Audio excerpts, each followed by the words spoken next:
Good morning, everyone. I am here to introduce the Erdős lecture, Kristin Lauter, to you. And, I was thinking about what to say to introduce Kristin. And, you could go to Wikipedia and you can look up stuff about her professional background. So her PhD from the University of Chicago, leading research in cryptography at Microsoft for 22 years, before joining Meta just a few years ago in 2022 as a senior director of their fundamental AI research lab.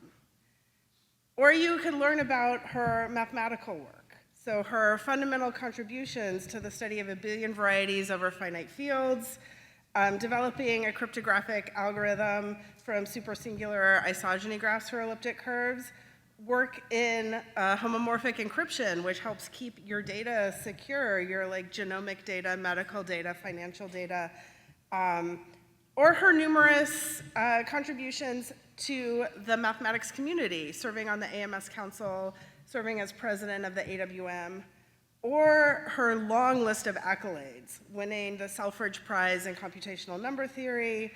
She's a fellow of the AWM and of the AMS, and of SIAM, and of AAAS, and there are many more. But the things you won't learn about on Wikipedia or by Googling her are sort of her visionary leadership and the way that she can bring people together towards really impactful work. And just as a small example, which is not in fact small for many of us in this room, is Kristin was one of the co-founders of the Women in Numbers Research Network, which then blossomed into these Women in X, these research collaboration conferences for women and research networks for women that she had this vision for and really pushed forward during her time at AWM. And those have had a tremendous impact on many of our careers. They've served as a model for research collaboration conferences in other spheres, including the newer GEMS workshops and rethinking number theory and other sort of collaboration models. It can't really be understated, the way that she's able to have a vision and then bring people on board to help that happen. So this is really to serve as a warning. If Kristin approaches you with a glass of wine at a reception, she is going to convince you to do something. So you might as well just agree to it from the get-go, because it's going to happen. Kristin's also a great speaker. So what I'm going to do is get off the stage and turn it over to her and let you all enjoy her talk. Thanks very much. Thank you so much, Michelle. Thank you very much, Michelle, for that great introduction. So without further ado, today I'm going to talk about AI for crypto. So I'm going to tell you what I mean by that. Cryptography in what I'm calling the post-AI era. So this is kind of a new term. Hopefully by the time you leave this lecture, you'll all be saying we're in the post-AI era. And I'm very pleased to be giving the Paul Erdős lecture for students. I'd first like to say that all lectures are for students because we're all students, right? We're all students of life and of math, and so I'm very pleased to be here, and thank you so much for coming. So I'd like to start by thanking the funder of this lecture series, Andrew Beal, and also Paul. So I had the great pleasure to meet Paul Erdős. I was a student. I was a graduate student. It was around 1995, plus or minus a year or so, and I was visiting San Diego for a number theory conference. And I was very graciously hosted by Ron Graham and Fan Chung, who took me to an evening reception party in Del Mar with Paul. So we went and picked up Paul and got to talk with him on the way and meet him. And it was a wonderful experience. I've always remembered the generosity of all my number theory colleagues, including me as a student at that time. And but I never had the chance to collaborate with Paul. So one of the things that Paul Erdős is most well known for is the Erdős number. Most people probably know what the Erdős number is. So he had a reputation for collaborating widely with a lot of people. In fact, this Wikipedia article says that he had 511 co-authors. And our Erdős number counts your distance in the graph of collaborators, the math graph. So you're connected to someone if you've published a paper with them, co-author. And so obviously, Paul is distance 0 from himself and distance 1 from all of his collaborators, co-authors, and I am distance 2 from Paul for at least one reason that I know of, and that is that I've published I published extensively for a long time with Peter Montgomery, who was one of his co-authors. So that just kind of highlights, to me, something that's very important, which is the importance of collaboration in mathematics. So I wanted to start by acknowledging all of my fabulous co-authors and collaborators on the AI for Crypto project, which I'm going to talk about here today. So this is joint work with many people listed here.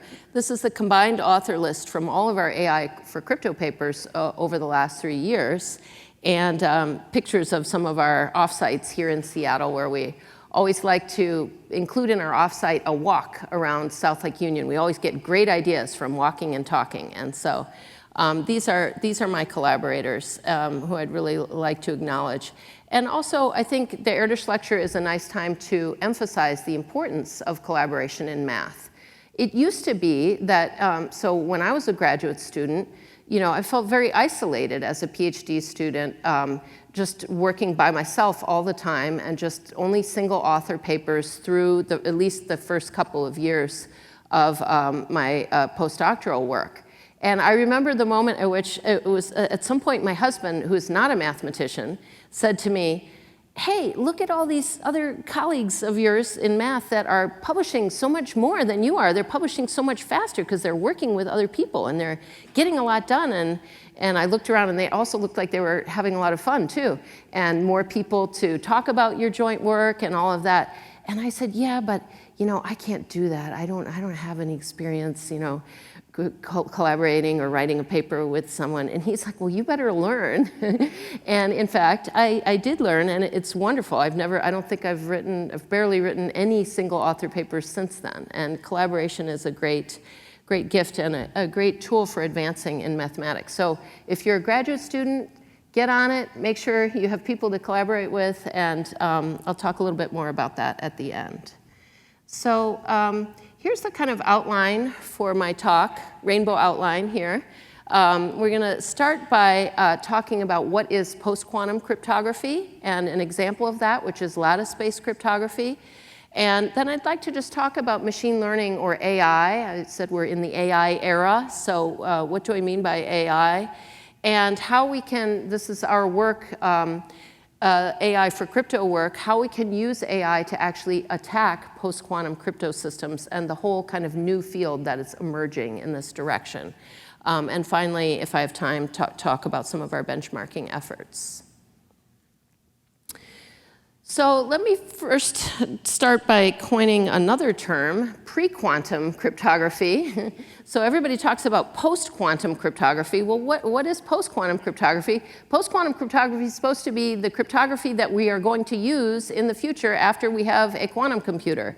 So people are already building small-scale quantum computers, but we don't have a quantum computer today at scale which can break our current crypto systems. But what we do have is widely deployed crypto systems based on hard math problems that assure all of the safety and security of e-commerce worldwide. So all of our secure browser connections, any kind of signed encrypted email, end-to-end messaging, all of these things are based on the hardness of, roughly speaking, these 3 math problems, different systems. The first one based on RSA, which is the most widely deployed, and Diffie-Hellman based on the hardness of what's called the discrete logarithm problem in the multiplicative group of a finite field of p elements. And then finally, elliptic curve cryptography, which is what I worked on for almost a decade at Microsoft and Microsoft Research when I went there in 1999. And that's based on the hardness of the discrete logarithm problem in the group of points on an elliptic curve over a finite field. So that is what I'm going to refer to as pre-quantum cryptography. In other words, that's the cryptography that we rely on today. That's what's currently deployed. And Then I'm going to focus the rest of the talk on what we call post-quantum cryptography. So what happened is in basically 2016, with progress on building quantum computers at scale, some minor progress at least, the NIST announced a 5-year competition, which took place from 2017 to 2022. This was an open international competition with submissions from research teams around the world to standardize post-quantum cryptography. Scores of submissions, I can't remember, 60 some odd, and then over time, a series of open public workshops where people attacked the different submissions, and it kind of got whittled down to about 4 different categories of hard math problems, which were considered for standardization. And roughly speaking, I don't have time to go into great detail, but lattice-based cryptography, code-based cryptography, multivariate cryptography based on the hardness of solving many nonlinear equations in many variables. And finally, the 4th one, which was the one that I was a co-inventor of, which is supersingular isogeny graphs in cryptography.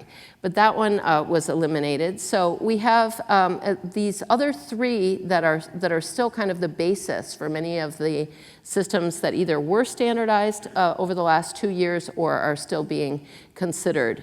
And today I'm going to talk about lattice-based cryptography. So lattice-based cryptography, without going into the whole history of things, was introduced roughly in the 1990s in 2 different ways, both in the cryptography community by Itai Dwork. Dwork, who just, as announced this week, just got the Presidential Medal of Science, so that's pretty cool.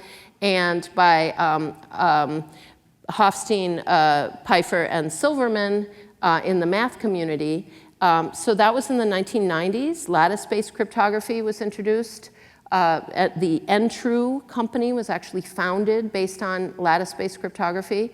But if you look in the literature, you'll see that the hard problems in lattice-based cryptography, such as the shortest vector problem, were already being studied in the 1980s. In fact, the main algorithm that we use for a shortest vector problem, the kind of template for that, is due to Ravi Kannan, who was at Microsoft Research for many years. And he introduced an algorithm in the 1980s already. So we are talking about 40 years of study of lattice problems already in the community.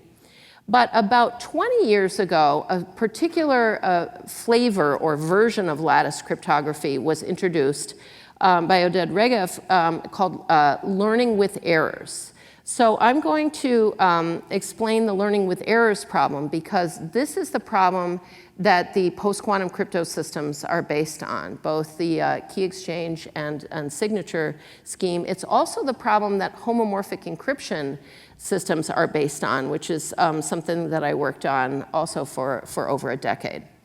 So what is the learning with errors problem? Well, think about it, learning with errors.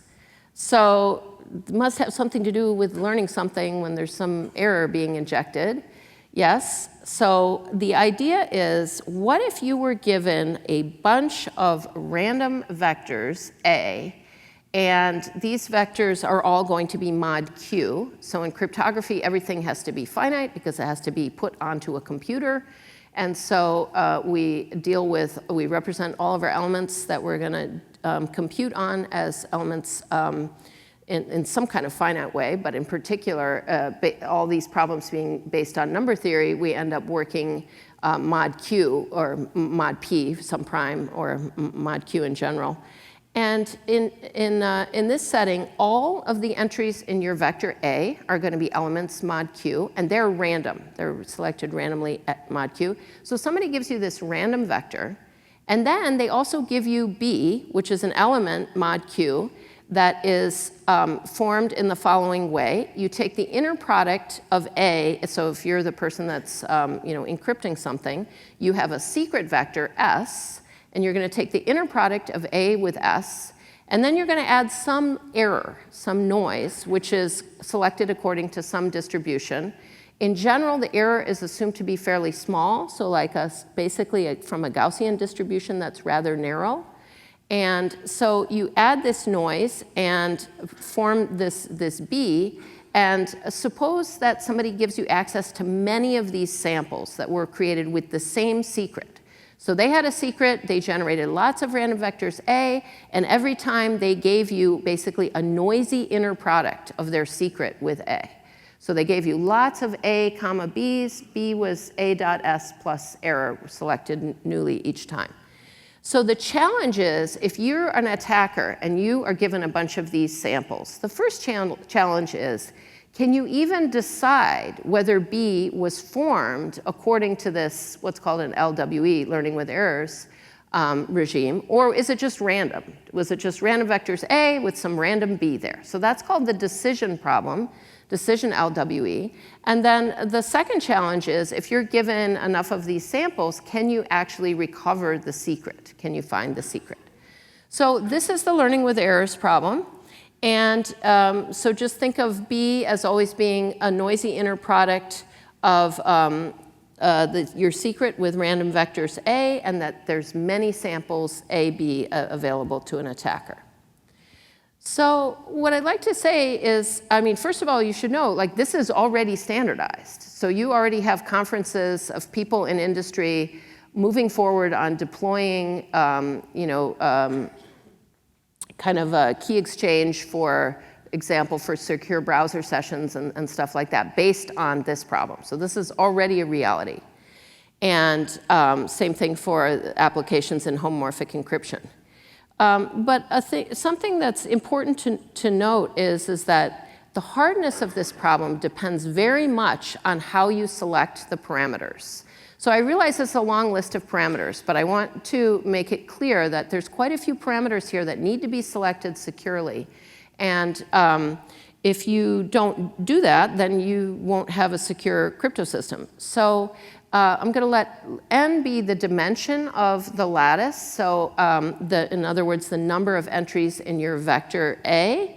And in particular, for the applications that I've mentioned, in the NIST standard and homomorphic encryption, n is always a power of 2. So think of n as being either something that 256, 512, or 1024 are like kind of the basic smallest n that you would consider. So n is 1024 means you're dealing with vectors with 1024 entries.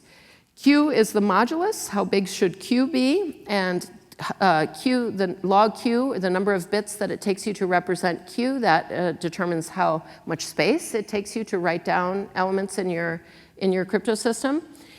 E is the error vector. I've already mentioned that it's typically sampled from a narrow Gaussian with small standard deviation sigma. The secret vector, this is the really important part. So this is a kind of a key point for this talk. The secret vector, originally when I started working on LWE and homomorphic encryption applications, the secret vector was random mod Q. So every entry of S is a vector of length n, every entry is selected randomly mod Q. But there were some theoretical reductions that were proved that convinced people that instead of taking the vector just to be a random vector mod Q, you could actually simplify and just make the vector a binary vector. So elements of S are just zeros or ones, or ternary, so they're either 0, 1, or -1, or even that S could be selected from the error distribution, which means that its entries are selected according to the narrow discrete Gaussian where you get your error from. So all of these things are what I call small secret. So small secret, whenever I say small secret, I mean all the entries of S were selected and they are small. In other words, like 0 or 1, binary or ternary, or from the error distribution, as was standardized by NIST from the binomial distribution. So when the community kind of shifted from random to these small secrets, the motivation was to gain some efficiency, because having small secrets makes a lot of the systems and things like in homomorphic encryption, being able to do bootstrapping and things like that, a lot more efficient. So that was the motivation. But the cost is the security considerations. So we'll come to that later. So in particular, if you are dealing with a secret which is a binary secret, for example, all the entries are 0 or 1, the Hamming weight is the number of ones. So typically, if you've selected them randomly, out of n entries, you would have half of them, roughly half of them being 1. But even worse than using small secrets, what the community has done is to propose the use of sparse secrets, which means that there's very few ones. There's mostly zeros. And so that's the kind of environment that we're in, that we have examples of kind of real-world uses of these crypto systems, which use either small secrets or, even worse, in some cases, sparse secrets. So, and finally, M is the number of samples an attacker has access to from formed with a given secret. So I'd just like to emphasize this point in red here at the bottom, which is that if you do not select the parameters correctly, LWE is not hard. So in particular, if you fix N, the dimension, and you make Q too large, our basic polynomial time lattice reduction algorithms like LLL, Lenser, Lenser-Lovash, will find the secret for you in polynomial time. So it is very important to understand the parameter selection and make sure that to do it properly, which is achieved through the standardization process. So the examples I've been mentioning of LWE in practice are the NIST 2022 standard, which is Kyber. So this is actually comes in 2 flavors so far, at least, in dimension 512 and dimension 768. So as a number theorist, I was very happy when the LWE came out as a potential solution for homomorphic encryption, because it was based on what's called RLWE, ring LWE. And the ring that's used is typically the ring of integers in a number field, and in particular a cyclotomic number field, and in particular a 2-power cyclotomic number field. So that's why you see the dimensions here being powers of 2. The log Q is just the size of Q that's used for the Kyber. The Kyber, I forgot, I think it's like 3,329 is the Q, something like that. And for Kyber, I mentioned various examples of small secret. The small secret for Kyber is selected from a binomial distribution. So for dimension n equals 512, k equals 2, it's a module of rank 2 over a ring when n equals 256, actually. So you have the 2-power cyclotomic ring of degree 256 over Z, and then you have a module of rank 2 over that, and that is going to be the lattice that's used for example, Kyber 512. And then the secret, for example, for k equals 2 or 3, can be selected from the binomial distribution for the entries like 0, 1, -1, 2, and -2.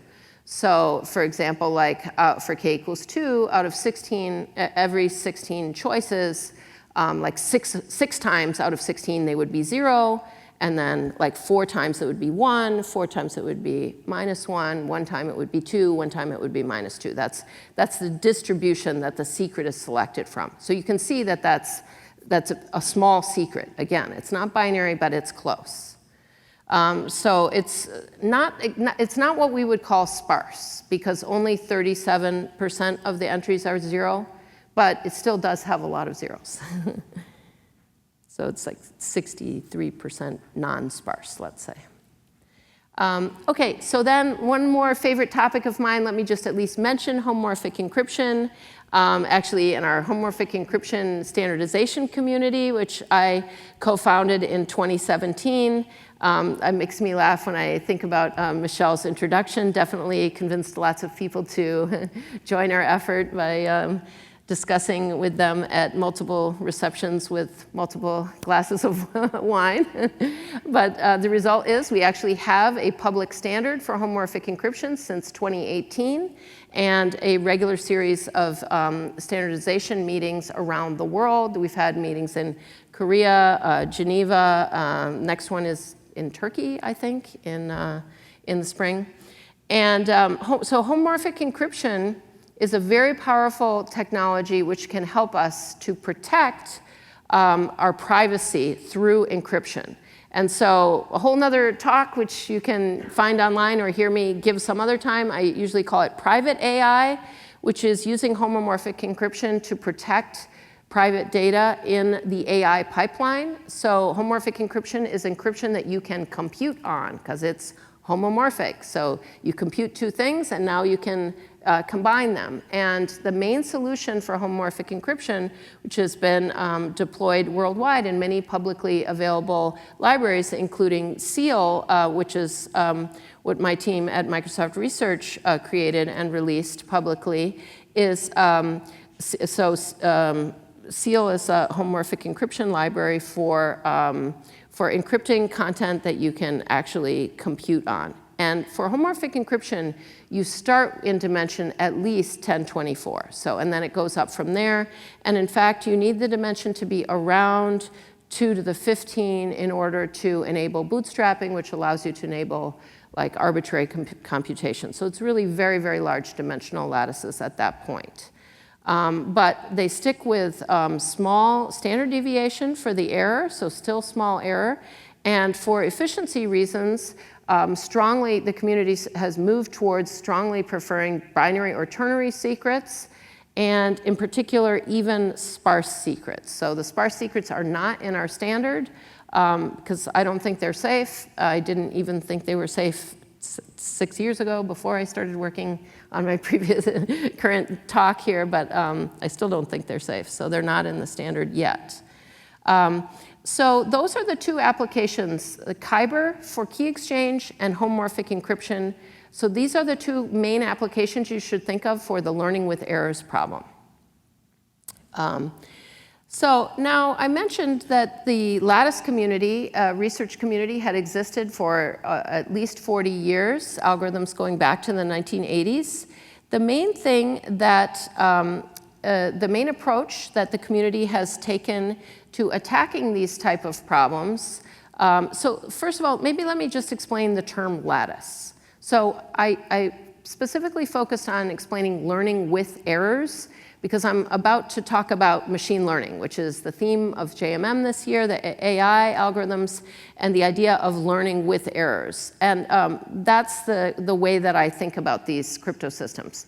But the reason they're called lattice crypto systems or lattice-based cryptography is, so there is actually a lattice here. So imagine you have a bunch of these samples, like you're an attacker, somebody's given you a whole bunch of these A vectors of length n, and along with their B's. So it's, these are essentially, think of length n plus 1.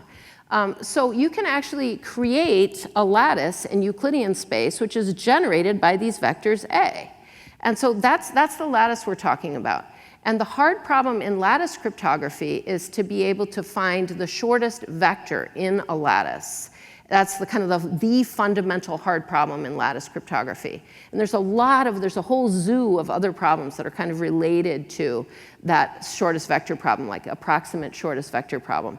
And so the lattice here that you would get from LWE is related to these A's, and there are well-known algorithms that have been kind of well-honed over several decades now for recovering secrets if you can find, for example, the shortest vector in a lattice, or at least maybe a short enough vector. So there's a dual attack, which if you find a short enough vector in the dual, you take the inner product with this A dot S plus E, and it'll cancel out the secret part, and it'll leave you just with the dot product with this error. And so that allows you to distinguish whether you're looking, statistically distinguish whether you're looking at LWE samples or not.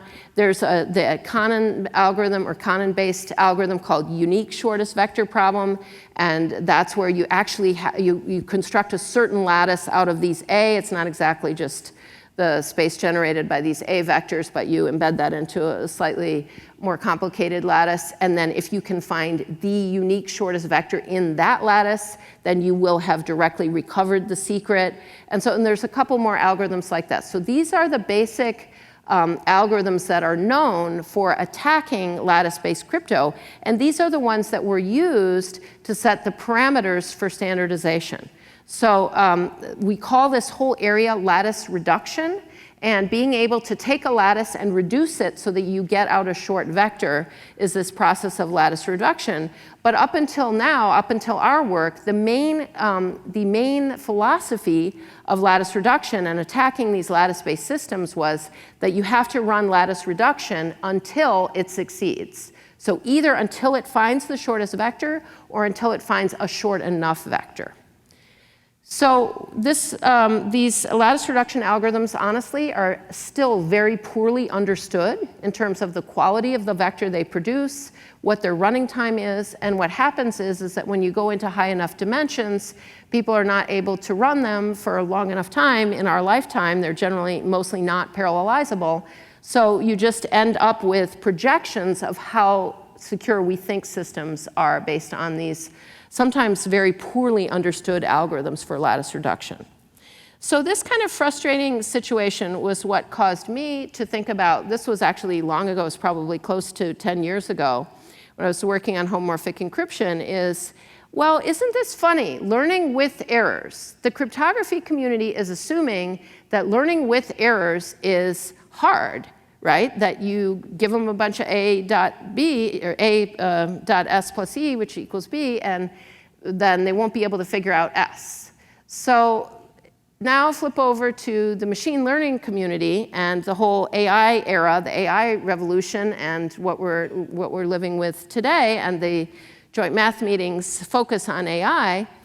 We're assuming that we can learn from data with errors. So that's what AI does, is it learns from noisy data and figures out patterns and then uses those patterns or mathematical models to make predictions and to accomplish lots of impressive tasks. So I thought, well, this is really strange. What if we use machine learning in crypto and try to attack these problems? But to be honest, I didn't have neither the knowledge, the expertise, nor the colleagues at MSR when I was there to actually do this work. One of my colleagues in the crypto group there that I had worked on cryptonets and private AI with was Ron Gillard-Bachrach, and he said, well, the first thing you're going to have to do is figure out if machine learning can learn to do modular arithmetic. And so I'm here to tell you today that we're still struggling with getting machine learning to do modular arithmetic. It's not easy. It's a really interesting, hard, important new research area. But so what we did do is, so I went to Facebook, or now called Meta, a fair, about 3 or 4 years ago, and I was very lucky to find excellent colleagues, so Francois Charton, who's here, and we hired students and interns, including Emily Wenger, who's a co-organizer for our special session here and is now an assistant professor at Duke University. And we started working on this problem. And it was really the combination of the expertise on the machine learning side from people like Francois, with the ability to do a lot of compute, which we have set up in FAIR. So we have infrastructure team who's set up a FAIR cluster and other resources so that we can do a lot of compute in machine learning. And those are the kind of resources that really enabled this work. So it's kind of a nice story for me because this is something that I wanted to work on for a long time and I kind of couldn't. And then when I went to Meta, to Facebook, it's a little bit of an exaggeration to say this, but it's kind of true. I went there to work on this problem. And so I'm super happy that I did get to work on it, found great collaborators, and we've made a lot of progress. So I have about 15 minutes, or 20, do I have 25 minutes or 15 minutes? 15 minutes. So my next goal is to kind of just explain the template of machine learning and how the basic idea of how it works. I realize many of you are probably very sophisticated and know lots about machine learning and AI, but just I have the excuse that this lecture is titled the Erdős Lecture for Students. And for any of you who are here at this meeting, which is supposedly focused on AI, and you don't care about AI, or you distrust AI, or you don't know what it is, or you don't know how it works, I just wanted to include a couple of minutes to kind of tell you the basic idea of how I think about it and how it applies to attacking the crypto systems. And then I'll tell you what we actually did in terms of attacks. So first of all, terminology, AI, artificial intelligence. But then people swap that out and all of a sudden they say machine learning. Well, what's the deal? Essentially, the two get used interchangeably now, whereas for different communities, they actually mean different things. But right now, AI is used to really just refer to the practice of applying machine learning to lots of data. So machine learning really means that you, as a mathematician or a computer scientist, essentially decide some mathematical model which you're going to use, and you're going to train this model, which means, like, think of a mathematical model as having some structure, some formula or something like that. Well, when you give a formula, you have to actually give the coefficients. You have to say what the formula is. But before you know what the formula is, you can just start with the shape of the formula. Like, what does the basic formula look like? And now we have to figure out what should these coefficients be. And figuring out those coefficients for the model, that's called training the model. So you'll have some kind of model that you start out with, and now you're going to get a bunch of data. And now you're going to perform a bunch of mathematics and figure out from this data how to train your model, like how to set the coefficients in your model. So the way this happens is that you can often just even start with kind of a random selection for the model. And now you're going to use data to iteratively improve your model. So what is your model supposed to be? It's supposed to be a model for doing some task. So in general, like what you hear most about these days is like ChatGPT or the FAIR models that we've released, which are actually open models like Llama. These are like large language models. And what is the task? The typical task that they're trained on is next token prediction. So in other words, you're looking at a sentence. You've got a couple of words in your sentence. What should the next word be? So that's an example of a task. Now, there's a lot of different types of machine learning and AI areas that I worked on at Microsoft Research before the whole explosion of ChatGPT. So I was really interested in like health and genomic privacy. There was people that I was colleagues with that worked on things like recommender systems for movies. Oh, here's your history of what you've watched and liked. What movie should we recommend? Credit card companies that were interested in doing fraud prediction. Oh, here's the history of your purchases that you've made over time. So here's a new purchase. Does this look like this is a legitimate purchase or not?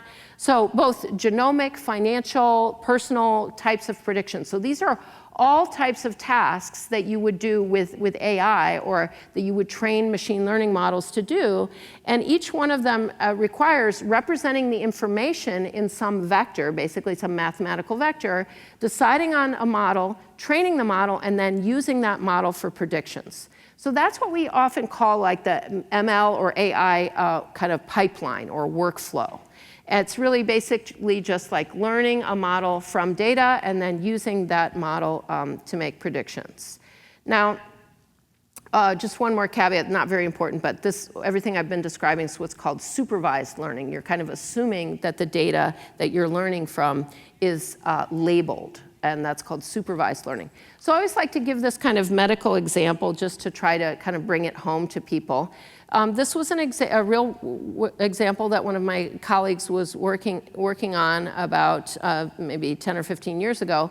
These are measurements of a liver tumor. So you can see all these columns. There's about 20 different columns. These are different measurements that are made from this tumor, and each row represents like one patient. So each row is a vector, really. It's all the data from one patient. And then the final entry here, the red or the green, is whether that patient, their tumor was malignant or benign. So malignant is red, benign is green, and that's the label. So this is supervised learning.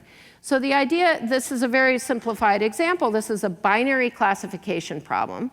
The idea is you could decide on some model, train it based on a lot of data, and then when a new patient comes in, you take these same measurements, and then you try to decide, oh, is this person's data, does it look more like the benign collection, or does it look more like the malignant collection? And so I like to use this very, very simple example. Again, I apologize for being really oversimplifying AI here. But just to give the basic idea, a linear means classifier for a binary classification problem really just takes the two collections of data, the ones that are labeled green, the ones that are labeled red, and separates them and computes the mean vectors for each of these classes, and then basically computes the difference between these means and finds a midpoint, and basically draws like a kind of a hyperplane through that midpoint, which separates the data.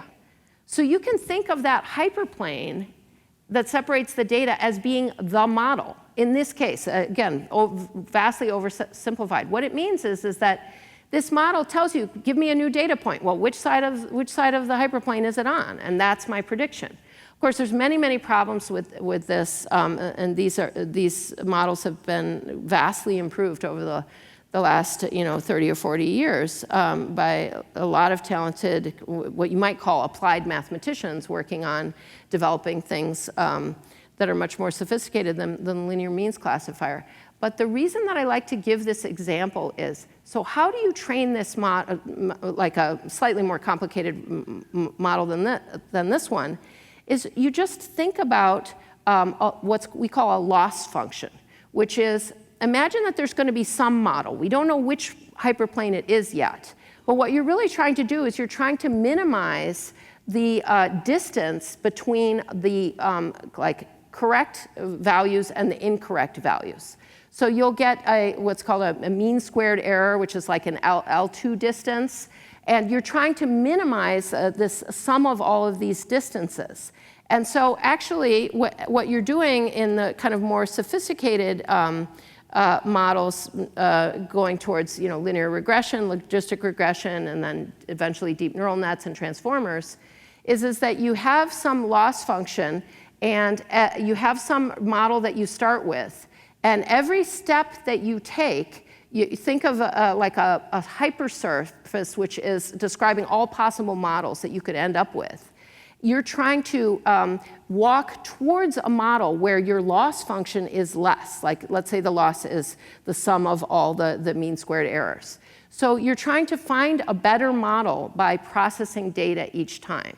And so that's why I like to use this kind of simple example is that you're really just trying to minimize some particular loss.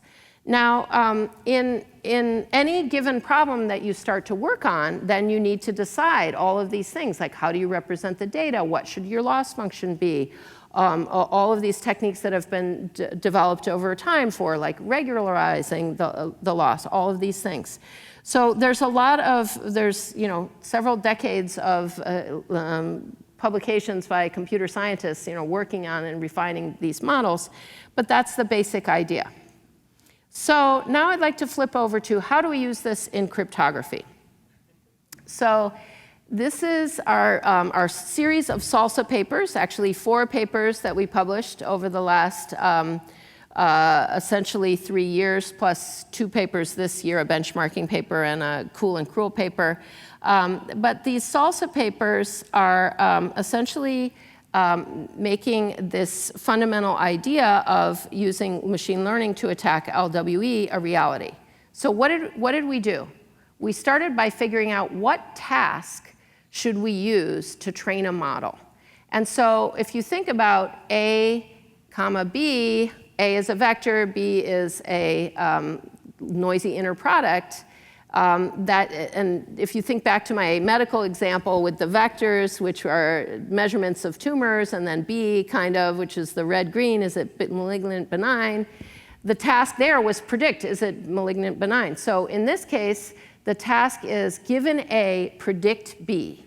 So you're given access to a bunch of samples, and now what if somebody gives you a new sample A? Could you tell what the B should be? And so that's the task that we used to train the models. And the idea was that if we could get a model that was trained well enough that it can actually do a good job of predicting this B, then we can use this to recover S. It's as if the model has actually learned what S is. So this is all assuming, like I said, that machine learning models are good at learning from noisy data. And LWE, honestly, is like linear regression, it's just a linear functional, right? It's just taking, you have some fixed secret, and that's really just the coefficients for a linear functional that gets applied to random vectors.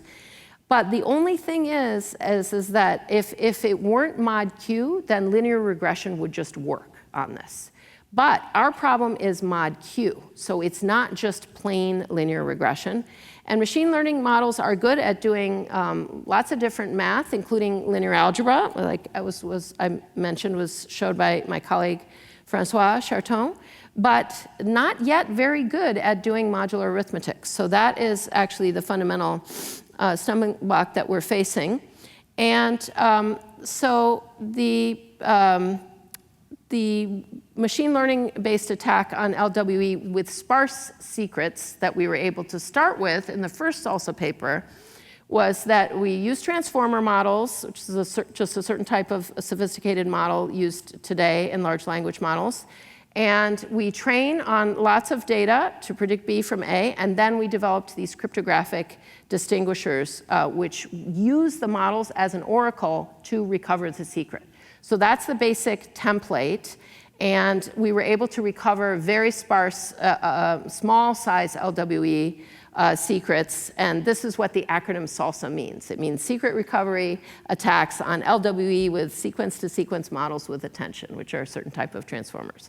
So that's where the SALSA terminology comes from. And these are the 3 steps that I've just mentioned.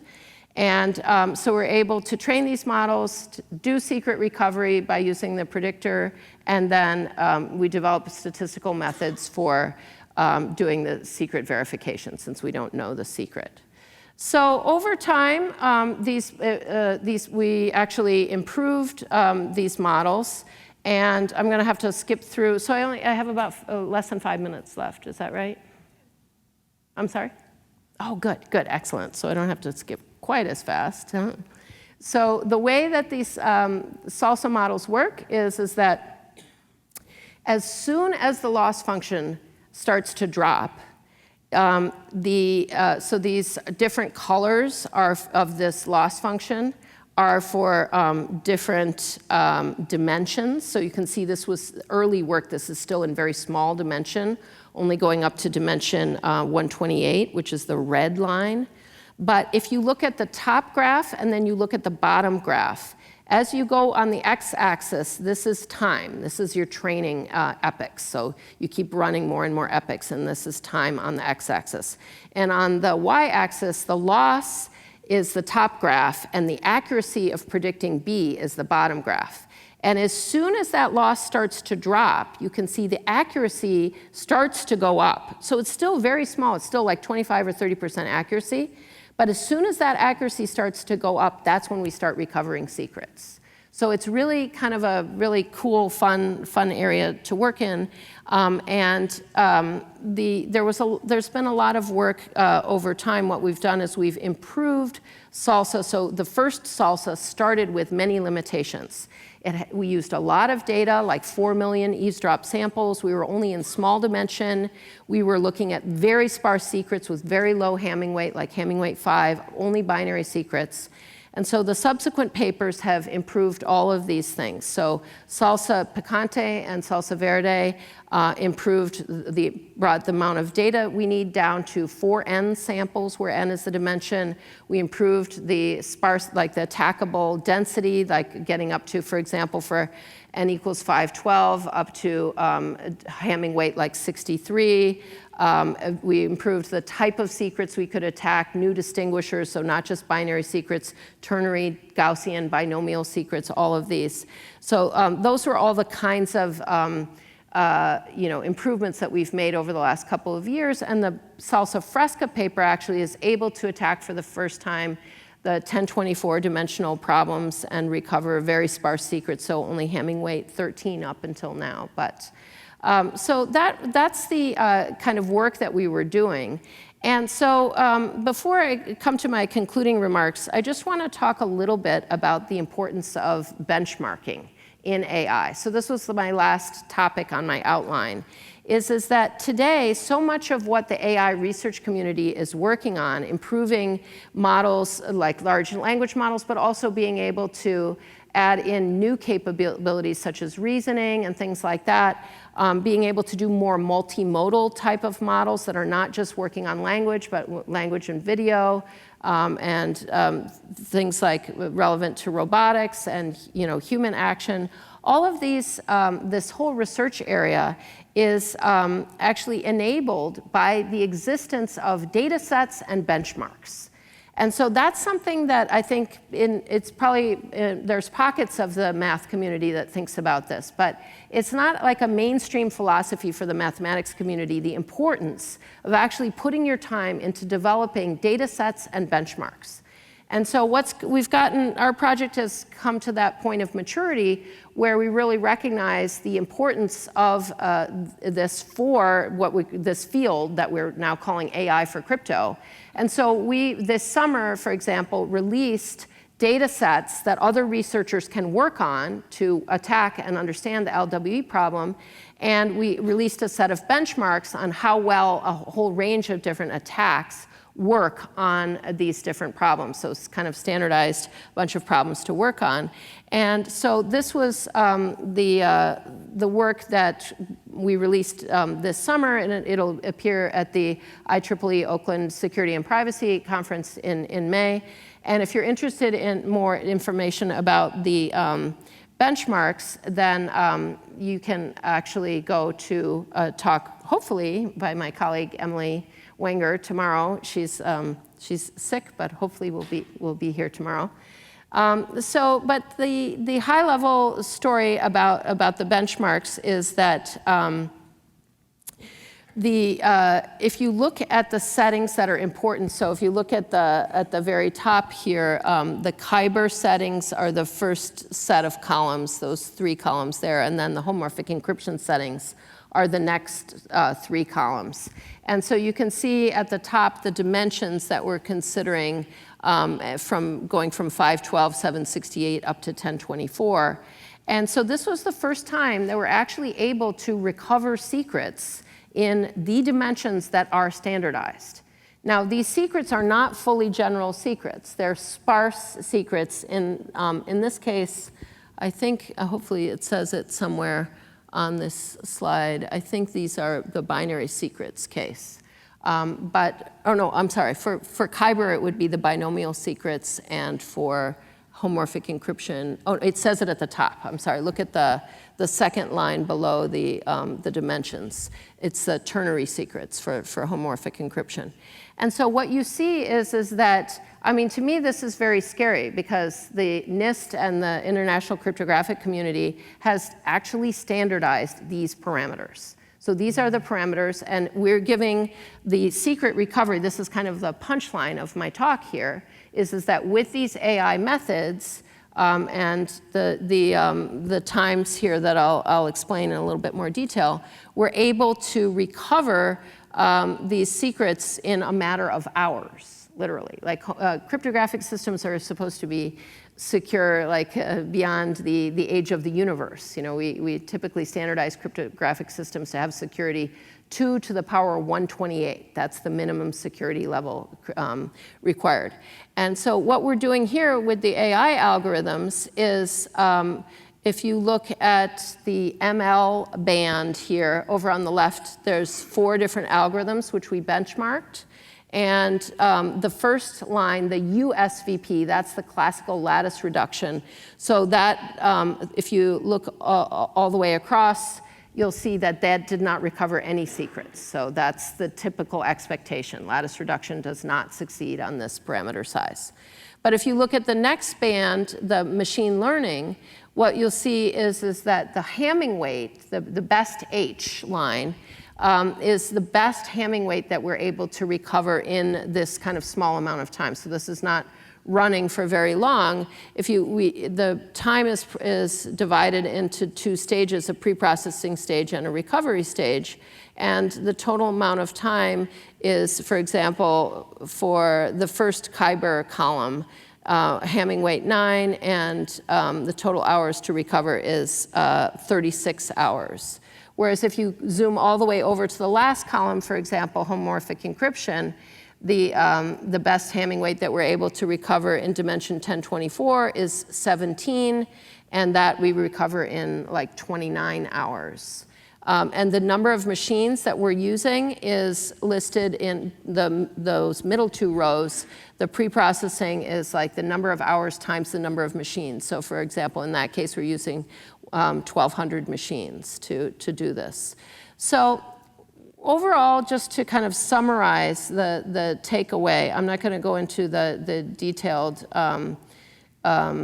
conclusions from this work. But the way I think about this, and this is why I chose the title for my talk that I did, is that we are now in what I would call a post-AI era. We're actually not in a post-quantum era. We don't have quantum computers at scale that we can use to attack crypto. But we do have AI algorithms already. So I think it's much more appropriate to think of us as being in a post-AI era than in a post-quantum era. So now what I think is going to happen is that a lot of people are going to start helping to improve these algorithms. We're just at the beginning of using AI in crypto. And typically, if I look at my experience of almost 30 years in math and cryptography in the industry, the history of cryptography shows that once you have a new approach for attacking a crypto system, it usually gets significantly improved over time. So with RSA, you started with a quadratic sieve idea, number theoretic idea, which was then improved to the number field sieve, and you had a whole community of people working and turned the RSA problem from an exponentially hard problem to a sub-exponentially hard problem, which significantly affected the parameter selection. So same thing with certain special choices for elliptic curve cryptography, attacks that showed that we should avoid certain types of elliptic curves like supersingular elliptic curves. That's what I think we're going to see now in lattice cryptography and in the other post-quantum candidates. That is, as we use AI more and more effectively, we're going to at least need to adjust our parameter selection and possibly even adjust our algorithm selection. And an easy thing to do to make things in lattice crypto a lot more secure for a lot more longer time would be to just change back to random secrets. So random secrets, these algorithms are not working, not even close to working yet on random secrets. And definitely don't use sparse secrets. So that's my message. So what I wanted to point to is there's a related special session, which I co-organized with Emily Wenger and Shibai. And that's taking place this afternoon and all day tomorrow. So three different parts of it. And it's really kind of starting to make this reality. AI meets cryptography as a field. And we have a lot of exciting talks, including talks by my co-authors. I've mentioned Emily Wenger, but Mohamed Malu will be talking about AI for code-based crypto. Kathy Lee will be talking more about the SALSA papers. We also have, I'd say, other related work. So Francois Charton is here, who was the one who introduced working on AI for learning linear algebra, and also like GCD, greatest common divisor, works on modular arithmetic. I've worked some on modular arithmetic with some of the same co-authors. So we have a new paper this fall, which is Teaching Transformers Modular Addition at Scale. And I actually had a Win6 project, so coming back to the introduction, the kind introduction that Michelle gave me. So this, and one of my co-authors for that was here, Crystal Mound, and we were working on modular addition, machine learning for modular multiplication, and published that in the Win volume. So I'd like to conclude by coming back to this theme of collaboration. We were talking about Paul Erdős and his history of collaboration and 511 collaborators. Well, sadly, if you look through that list on Wikipedia, you will find very few women on that list. And so one of the things that we were able to do with Win was to really start a culture of collaboration among women mathematicians. We started with number theory. Great to see some of my Win number theory colleagues here, like Michelle and Matilda, and spread it to 25 different areas of mathematics. So that's the reason that I became AWM president, and we got an NSF grant to support the formation of research networks for women. They now exist in many different areas of mathematics, so especially if you're a young female student and looking for collaborators, there's probably a research network you could join. You can go to a research collaboration conference, get in a research group at the conference, and hopefully end up with a whole new set of collaborators. So that's the idea behind WIN and the Research Networks for Women. And this is a picture of actually WIN Europe in 2013. So this, we like to call this one WINE. So we have the best acronyms because we have WIN and we have WINE. And this one is WINE 2013. And it was the first WINE, and there's now been, I just heard that WIN 7 was just accepted for Banff for 2026. And we had WINE 4 last year, or WINE 5, or even less, 4, okay. So that's, we've had 10 WIN conferences, and many of the other networks have had many conferences too. So these conferences are a wonderful place to go and do mathematics, and we actually, AWM, I started an AWM publication series when I was AWM president that I still am the editor for. So we publish the volumes of research papers coming out of these conferences, and we now have around 35 volumes published in that series. So it's been a wonderful way to bring collaborators together, and I think it's a nice thing to mention. I'm proud, usually try not to brag, but in this case I'm just going to straight out brag. A couple of years back, I counted I had more than 50 female co-authors. Now I think I have around at least more than 50, more than 60, heading towards 70 female co-authors. So that's one of my goals, is to keep increasing that number.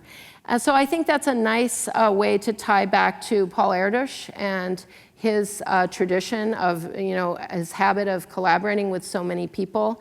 And it's wonderful to see collaboration becoming more and more prevalent in the math community as a way to advance the field. So thank you very much.